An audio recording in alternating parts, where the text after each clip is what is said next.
بسم اللہ الرحمن الرحیم۔ معزز خواتین و حضرات، السلام علیکم۔ میں پروفیسر ڈاکٹر فخر الاسلام، پشاور یونیورسٹی سے میرا تعلق ہے۔ دراصل یہ جو ہماری لیکچرز کا سلسلہ ہے، یہ کورونا لاک ڈاؤن کی وجہ سے آن لائن ٹیچنگ کے سلسلے میں میرے اپنے طلباء کے لیے یہ سلسلہ میں نے شروع کیا تھا، لیکن پھر مجھے خیال آیا کہ کیوں نہ اس سلسلے کو عام لوگوں کے فائدے کے لیے بھی میں عام کر دوں۔ تو میرے یوٹیوب چینل پر بھی یہ میں نے اپلوڈ کیے اور یہ ویب سائٹس پہ بھی ہیں۔ تو مجھے امید ہے کہ یہ سلسلہ law, political science, Pakistan studies, C S S اور پی ایم ایس کے طلباء کے لیے مفید رہے گا۔ کنسٹیٹیوشن کا مطالعہ جو ہے وہ ہم نے یہ سلسلہ اس طرح شروع کیا ہے کہ 1973 کی کنسٹیٹیوشن کے 12 حصے ہیں، 12 پارٹس۔ تو ہم پارٹ وائز اس کو ڈسکس کریں گے۔ آج کا جو موضوع ہے وہ پارٹ 2 پہ ہے۔ یہ جو دوسرا حصہ ہے 1973 کی کنسٹیٹیوشن کا، اس کے اندر 2 چیپٹرز ہیں جو بہت زیادہ اہمیت کے حامل ہیں۔ پہلا چیپٹر جو ہے وہ فنڈامنٹل رائٹس کا ہے کہ پاکستان کے شہریوں کے بنیادی حقوق کیا ہے۔ یہ چیپٹر آرٹیکل 7 سے آرٹیکل 29 تک ہے، اور اس میں 20 سے زائد مختلف قسم کے حقوق کا ذکر ہے۔ مشہور حقوق جو ہم سمجھتے ہیں کہ freedom of expression, freedom of association, freedom of movement, پھر یہ ہے کہ جائیداد کے سلسلے میں جو حقوق ہے، مذہب کے حوالے سے جو حقوق ہے، کلچرل جو رائٹس ہیں، ایجوکیشن کے حوالے سے، یہ ساری چیزیں اس چیپٹر میں جمع کیے گئے ہیں۔ اس حوالے سے ایک بات تو میں ضرور کہوں گا کہ اس چیپٹر کا جو پہلا آرٹیکل ہے، یعنی آرٹیکل نمبر 7، اس میں اسٹیٹ کی ایک مخصوص ڈیفینیشن کی گئی ہے جو کہ آئین کے لیے ہے۔ یعنی یہ جو اسٹیٹ کی ڈیفینیشن ہے، یہ باقی ضروریات کے لیے نہیں ہے، یہ صرف آئینی اسٹڈی کے لیے ہے کہ اس آئین کے اندر اسٹیٹ سے مراد یا فیڈرل گورنمنٹ ہوگی، یا مجلس شورا یا پارلیمنٹ ہوگی، یا اس سے مراد پروونشل گورنمنٹ ہوگی یا پروونشل اسمبلی ہوگی، اور نمبر 5 ہر وہ ادارہ جو ٹیکس امپوز کر سکتا ہے یا آکٹرائے وغیرہ امپوز کر سکتا ہے۔ تو یہ 5 چیزیں اس کا مطلب ہوگا کہ اسٹیٹ ہے۔ اس کے بعد جو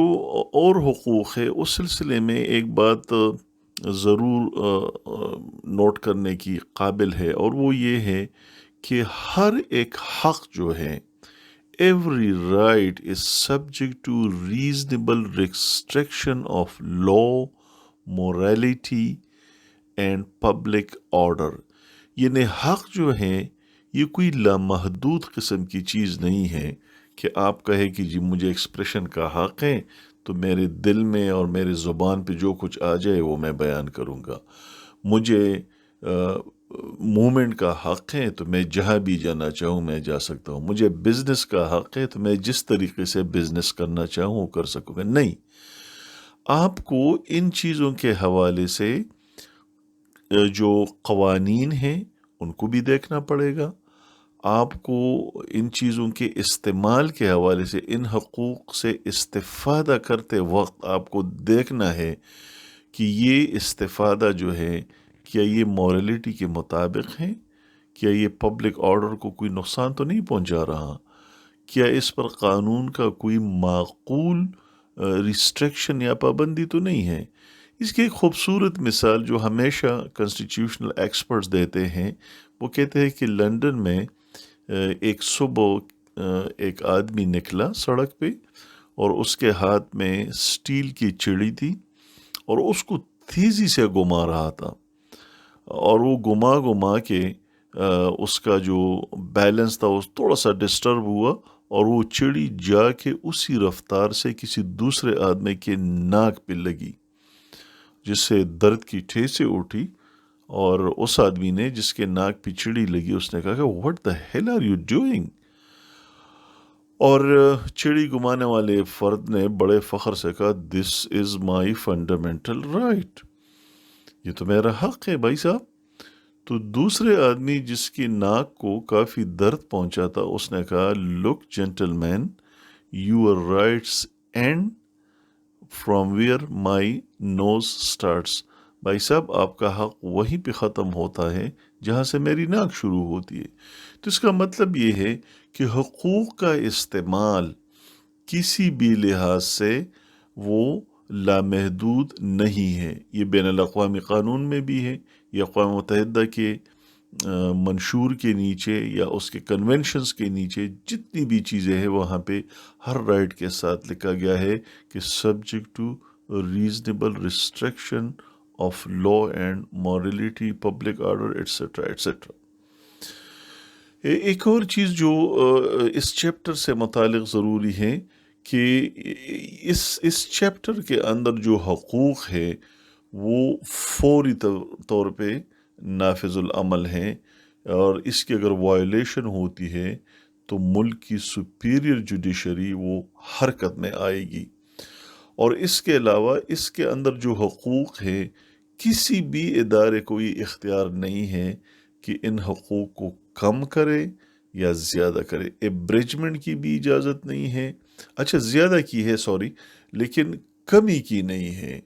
اس کو جو ہے نا محدود کرنے کی نہیں ہے۔ بہرحال لا کا اور مورالٹی کا اور پبلک آرڈر کی پابندی تو رہے گی، لیکن ان تمام ریزنیبل پابندیوں کے اندر کوئی ان ریزنیبل پابندی ایسی نہ ہو کہ جس سے اس حق کا استعمال اور اس سے استفادہ ایک شہری کے لیے ناممکن بن جائے۔ تو الحمدللہ پاکستان کے کنسٹیٹیوشن میں فنڈامنٹل رائٹس کا ایک طویل چیپٹر ہے، اور اس میں آہستہ آہستہ اضافے بھی ہو رہے ہیں۔ یہ جو 2010 میں 18ویں ترمیم ہوئی 1973 کے کنسٹیٹیوشن میں، اس کے نتیجے میں 2-3 حقوق مزید اس میں جمع ہوئے، اور یہ امید کی جاتی ہے کہ وقت گزرنے کے ساتھ ساتھ اس فہرست میں اضافہ ہوگا۔ تو آرٹیکل 7 to 28 یہ پورا ایک چیپٹر ہے، ہمیں اس پر بجا طور پہ فخر ہے کہ پاکستان کا آئین دنیا کے ان ماڈرن کنسٹیٹیوشنز میں سے ایک ہے جس کے اندر ایک کمپریہنسو چیپٹر موجود ہے فنڈامنٹل رائٹس کا۔ اچھا ایک سوال یہ اٹھ سکتا ہے کہ چیپٹر تو موجود ہے، لیکن کیا انسانی حقوق یا جو شہریوں کے حقوق ہے اس کی صورتحال پاکستان میں تسلی بخش ہے یا نہیں؟ یہ بڑا ریلیونٹ سوال ہے، لیکن اس کا جواب یہ ہے کہ دنیا کے کسی بھی ملک میں چاہے بہت زیادہ ترقی یافتہ ممالک کیوں نہ ہوں، وہاں پہ تھیوری اور پریکٹس کے درمیان ایک گیپ رہتا ہے۔ اگر امریکہ ہے اور ویسٹرن یورپ ہیں اور جو اسٹیبلش لبرل ڈیموکریسیز ہیں، وہاں پر بھی آپ یہ نہیں کہہ سکتے کہ شہریوں کو جو حقوق حاصل ہے وہ ان کی مکمل ضمانت ہے اور وہ مکمل گارنٹیڈ ہیں، اونچ نیچ ہر جگہ ہوتی ہے۔ لہٰذا ہمارے ہاں بھی فنڈامنٹل رائٹس کی پروویژن جو ہے یا اس کی جو ضمانت ہے، اس کی گارنٹی جو ہے، وہ کس طریقے سے شہری اس کو بلا خوف و تردد جو ہے وہ استعمال کر سکتے، اس پر بڑے سوالات اٹھ سکتے ہیں۔ لیکن میں یہ کہوں گا ٹو بی ویری پازیٹیو کہ اس طرف ہماری پیش رفت جو ہے وہ خاصا حوصلہ افزا ہے، اگرچہ یہ مثالی نہیں ہے۔ اس پارٹ نمبر 2 کا جو دوسرا چیپٹر ہے وہ پرنسپلز آف پالیسی ہے۔ یہ جو چیپٹر ہے یہ آرٹیکل 29 سے 40 تک ہیں، اور یہ ایک پورے کنسٹیٹیوشن میں یہ ایک یونیک قسم کے چیپٹر ہیں۔ پہلی بات تو یہ ہے کہ اس کے اندر جو 12 مختلف دفعات ہیں، اس کے اندر ایسی چیزیں شامل کی گئی ہے، ایسی پرنسپل جو کہ بہت زیادہ اونچی چیزیں ہیں، بہت زیادہ ان کا سٹیٹس وہ اعلیٰ ہے، اور وہ چیزیں، وہ اسپریشنز، وہ امیدیں جو اس چیپٹر میں دی گئی ہیں، ان کے حصول کے لیے آپ کو وقت چاہیے، اور ان کے حصول کے لیے آپ کو ریسورسز چاہیے۔ چنانچہ یہ وہ چیپٹر ہے جس کی ڈیفینیشن میں اس کے آرٹیکل 29 میں جو ڈیفینیشن کی گئی ہے اس میں یہ کہا گیا ہے کہ وہ چیپٹر ہے جس کے اندر درج شدہ پرنسپلز پر فوری طور پہ عمل جو ہے وہ اگر ممکن نہ ہو تو اس کے لیے انتظار کرنا پڑے گا۔ مثال کے طور پہ میں 2-3 اس میں مثالیں دیتا ہوں۔ اس میں ایک ہے کہ ایک پرنسپل یہ ہے کہ to enable the women to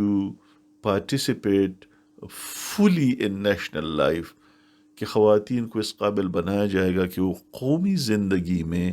مکمل طور پہ اپنا رول ادا کرے۔ اب ظاہر یہ کہنے کو تو ایک جملہ ہے، لیکن اس پر جب عمل کیا جائے گا کہ خواتین زندگی کے ہر شعبے میں مکمل طور پہ وہ پارٹیسپیٹ کرے، تو اس میں تو ہم بہت پیچھے ہیں۔ لہٰذا اس کے لیے انتظار کرنا پڑے گا، اس کے لیے مختلف وسائل فراہم کیے جائیں گے۔ اگر آپ خواتین کو اس قابل بناتے ہیں کہ وہ زندگی کے ہر شعبے میں اپنا رول پلے کرے، تو آپ کو کچھ فیسیلیٹیز دینی ہوگی۔ گرلز ایجوکیشن، ویمن ایجوکیشن میں انویسٹمنٹ کرنی پڑے گی، مختلف ادارے کھولنے پڑیں گے۔ اس کے علاوہ جو ہے آپ کو اپنے قوانین میں وقتاً فوقتاً ترمیم کرنی پڑے گی، خواتین کو ایکوموڈیٹ کیا جائے گا۔ آپ کو سوسائٹی میں بھی ایسی ٹریننگ دینی ہوگی کہ لوگ جو ہیں وہ خواتین کا احترام کریں۔ تو یہ ساری چیزیں جب آپ کریں گے تو یہ ایک دن میں یا ایک مہینے میں ہونے والے کام نہیں ہیں، ان کے لیے آپ کو بہت زیادہ انتظار کرنا پڑے گا، اور ریسورسز آپ کو پرووائڈ کرنے پڑے گے۔ دوسری مثال میں اس میں دوں گا کہ اس میں یہ بھی ہے کہ پاکستان کی جو ریاست ہے وہ اس بات کی پابند ہوگی کہ وہ سٹیزنز جو ہے ان کی انفرادی اور اجتماعی طور پہ ان کو اس قابل بنائے کہ وہ اسلام کے اصولوں کے مطابق زندگی گزارے۔ ایک بار پھر یہ ایک جملہ ہے، لیکن اب آپ دیکھیں کہ پورے پاکستان کروڑوں عوام کو اجتماعی طور پہ، یا اگر ایک ایک فرد کو آپ انفرادی طور پہ اس قابل بناتے ہیں کہ وہ اپنی زندگی اسلامی تعلیمات کے مطابق ڈھال دے، تو ایک بار پھر یہ ایک مشکل کام ہے۔ اس کے مختلف ڈائمنشنز ہیں، اس کے لیے وقتاً فوقتاً ریسورسز دینے پڑیں گی، پالیسیز بنانی پڑیں گی۔ لہٰذا یہ وہ چیپٹر ہے جس کے بارے میں کہا گیا ہے کہ آپ کو انتظار کرنا پڑے گا۔ لیکن ایک اور سوال ہے جو کہ بہت زیادہ عام ہے کہ کیا صرف یہ جو پرنسپلز ہیں ان کے لیے انتظار کیا جائے گا، اور کیا بہانے بنا کے اس کے تنفیذ سے اور اس کے امپلیمنٹیشن سے جان چھڑائی جائے گی؟ یہ بڑے اہم سوالات ہیں۔ اس کا جواب یہ ہے کہ نہیں جناب، صرف انتظار نہیں ہوگا، صرف بہانے نہیں ہوں گے، بلکہ اس چیپٹر کی اہمیت کا اندازہ اس بات سے لگائے کہ ہر سال صدر پاکستان ایک رپورٹ تیار کرے گا اس چیپٹر سے متعلق کہ اس کے اندر جو پرنسپلز دیے گئے ہیں ان پر عمل درآمد کا پروگریس کیا تھا۔ نہ صرف یہ کہ ملک کا جو سربراہ مملکت ہے وہ رپورٹ تیار کرے گا، بلکہ پھر یہ رپورٹ ڈسکشن کے لیے پارلیمنٹ میں پیش ہوگی، اور پارلیمنٹ میں اس پر ڈیٹیل سے بات ہوگی۔ تو آپ اندازہ کر سکتے ہیں کہ جب صدر پاکستان لوگوں کو اس پہ انوالو کریں گے پوری ایڈمنسٹریشن کو، پوری ریاستی مشنری کو، اور پھر جب پارلیمنٹ میں اس پہ ڈیبیٹ ہوگی تو کیا نقطے اٹھائے جائیں گے اس ڈیبیٹ کے نتیجے میں، اور پھر کتنی بڑی سہولت ہوگی حکومت کے لیے پالیسی سازی میں، اور کتنا بڑا گائیڈ لائن ہوگا۔ اس طرح اس فنڈامنٹل جو پرنسپلز آف پالیسی کا چیپٹر ہے، اس پہ عمل درآمد کے حوالے سے صوبائی گورنر جو ہیں وہ بھی رپورٹ سالانہ باقاعدگی سے تیار کریں گے، اور وہ رپورٹ جو ہیں وہ متعلقہ پروونشل اسمبلیز میں ان پہ ڈیبیٹ ہوگا۔ تو ایک بار پھر جب پارلیمنٹری ڈیبیٹ صوبے کی سطح پر ہوگی تو ان پرنسپل کی اہمیت اجاگر ہوگی، اور آہستہ آہستہ اس میں جو چیزیں درج ہیں وہ ہماری لیگل سسٹم میں آ جائیں گی، وہ ہمارے فائنینشیل سسٹم میں آ جائیں گی، وہ ہمارے ریاست کے دیگر جو شعبے ہیں اس میں وہ چیزیں امپلیمنٹ ہونا شروع ہو جائے گی۔ میں ایک چھوٹی سی مثال آپ کو دیتا ہوں۔ اس میں ایک پرنسپل یہ ہے کہ گورنمنٹ اور ریاست کی کوشش ہوگی کہ لوکل گورنمنٹ سسٹم جو ہے اس کو آرگنائز کیا جائے، اور اس کے یا